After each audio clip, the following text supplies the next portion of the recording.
Les marchés de la drogue demeurent l'une des activités les plus rentables pour les groupes criminels. C'est ce qu'affirme dans leur rapport l'Observatoire européen des drogues et des toxicomanies et Europol. Les Européens dépensent chaque année 24 milliards d'euros en substances illicites. Le cannabis reste la première drogue consommée en Europe. Elle représente près de 38% du marché devant l'héroïne et la cocaïne. Mais le document souligne aussi que le trafic de drogue est de plus en plus associé à d'autres activités criminelles. Nous avons eu des cas de groupes criminels très entreprenants qui s'adaptent d'un jour à l'autre ou d'une semaine à l'autre entre le trafic de petites quantités de drogue et le trafic de migrants.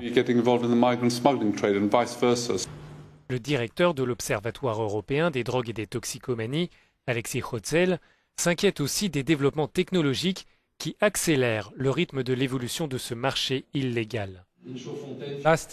L'année dernière, nous avons découvert 100 nouvelles substances psychoactives, soit près de 2 nouvelles substances par semaine.